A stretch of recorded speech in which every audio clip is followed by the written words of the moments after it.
എങ്ങനെയാണ് മനുഷ്യനുണ്ടായത്? അപ്പോൾ ശാസ്ത്രം പറയുന്നു അത് വെള്ളത്തിൽ നിന്ന് ഉണ്ടായതെന്നാണ്.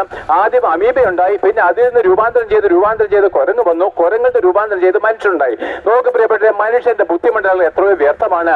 നമ്മൾ ഇവരെ ബുദ്ധിമാനം നേടുന്നു. അതായത് പണ്ട് സ്കൂളിൽ പഠിക്കുമ്പോൾ ഇങ്ങനെ സാർ എന്നെ പഠിപ്പിച്ചിട്ടുണ്ടായിരുന്നു. അന്ന് എനിക്ക് ബൈബിൾ അറിയത്തില്ല, വചനം അറിയത്തില്ല. എന്റെ പേര് വിജയഗോപാൽ എന്നാണ്. അപ്പോൾ ഇതാണ് മണ്ണുണ്ടായത് എങ്ങനെ? പാറ പൊടിഞ്ഞ് മണ്ണുണ്ടായി. അപ്പോൾ സാറ് പഠിപ്പിച്ചതാണ് പാറ പൊടിഞ്ഞ് മണ്ണുണ്ടായി. അപ്പോഴെന്താണ് മനുഷ്യന്റെ ബുദ്ധി വെച്ച് നോക്കിയാൽ ഏകദേശമൊക്കെ ശരി. അപ്പോൾ ഈ പാറ എങ്ങനെ ഉണ്ടായി എന്ന് മാത്രമല്ല, ഈ മലമുകളിലല്ല ഇങ്ങനെ മണ്ണ് എങ്ങനെ ഉണ്ടായി? ഇതിന്റെ അടിയിലെല്ലാം പാറയുണ്ടല്ലോ. പ്രിയപ്പെട്ട, എല്ലാം വ്യർത്ഥമാണ്. ദൈവം ഭൂമിയെ സൃഷ്ടിച്ചപ്പോഴ് ഇതെല്ലാം ഇതേ രൂപത്തിലാണ് സൃഷ്ടിച്ചത്.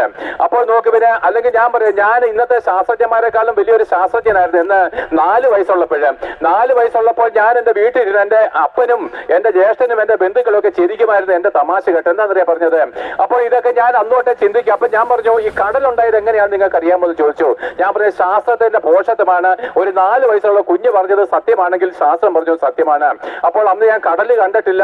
അപ്പോൾ കടലെന്നോ വലിയൊരു ജലാശയമാണെന്നറിയാം. അപ്പോൾ ഞാൻ എന്റെ അപ്പനോട് പറഞ്ഞു, അപ്പൊ കടലുണ്ടായത് എങ്ങനെയാണെന്ന് ഞാൻ പറഞ്ഞു തരാമെന്ന് പറഞ്ഞു. അപ്പൻ ചിരിച്ചോട്ട് വെച്ച് കേക്കട്ടിടാ മോനെ എന്ന് പറഞ്ഞു. അപ്പൊ ഞാൻ പറഞ്ഞു, നമ്മുടെ വീട്ടിൽ കിണറുണ്ട്.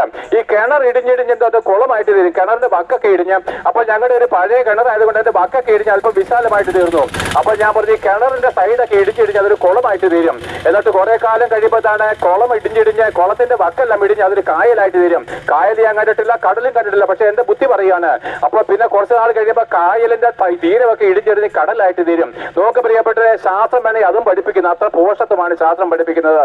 എന്നാൽ ദൈവം ആദിയിൽ ആകാശത്തെയും ഭൂമിയെ സൃഷ്ടിക്കുമ്പോൾ, സമുദ്രത്തെയും നീരുകളെ സൃഷ്ടിക്കുമ്പോൾ, ഇന്ന് നമ്മൾ കാണുന്ന മനോഹരമായിരിക്കുന്ന ഭൂമി അവന്റെ വചനത്താല്, അവന്റെ ഹൃദയത്തിന്റെ നിർണയപ്രകാരം, അവന്റെ ഇഷ്ടത്താൽ, വാക്കുകളാൽ നിർമ്മിക്കപ്പെട്ടതാണ്.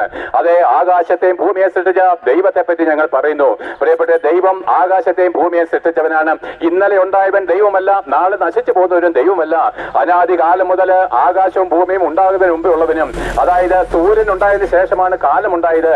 ആ കാലം ഉണ്ടാകുന്നതിന് മുമ്പും ദൈവം ഉണ്ടായിരുന്നു. എന്നാൽ നോക്ക് പിന്നെ, നാളെ ലോകം അവസാനിക്കുമെന്ന് നിങ്ങൾക്കറിയാം. ലോകാവസാനത്തോടു കൂടി കാലം അവസാനിക്കും. കാലാവസാനത്തിന് ശേഷമുള്ളവനാണ് ദൈവം. ആ യേശുക്രിസ്തുവിനെ ഞങ്ങൾ പ്രസംഗിക്കുമ്പോൾ ഇവനത്രേ ആകാശത്തെയും ഭൂമിയെ സൃഷ്ടിപ്പാൻ കാരണഭൂതനായിട്ട് തീർന്നവന്. അവനെ പറ്റി പറയുന്നു, ആദിയിൽ വചനമുണ്ടായിരുന്നു, വചനം ദൈവത്തോടു കൂടിയായിരുന്നു, വചനം ദൈവമായിരുന്നു. അവൻ ആദിയിൽ ദൈവത്തോടു കൂടിയായിരുന്നു, സകലവും അവൻ മുഖാന്തരം ഉളവായതൊന്നും അവനെ കൂടാതെ ഉളവായതല്ല. അങ്ങനെ ആകാശത്തെയും ഭൂമിയെയും ആ തന്റെ വചനത്താൽ സൃഷ്ടിച്ച ദൈവവചനമായിരിക്കുന്ന ദൈവപുത്രനായിരിക്കുന്ന ക്രിസ്തു 2000 വർഷങ്ങൾക്ക് മുമ്പ് ഭൂമിയിൽ ഒരു മനുഷ്യനായിട്ട് ഇറങ്ങി വരികയും അവൻ നമ്മുടെ എല്ലാവരുടെയും പാപത്തിന് പരിഹാരം പൂർത്തീകരിച്ചിട്ട് സ്വർഗത്തിലേക്ക് കയറിപ്പോയി.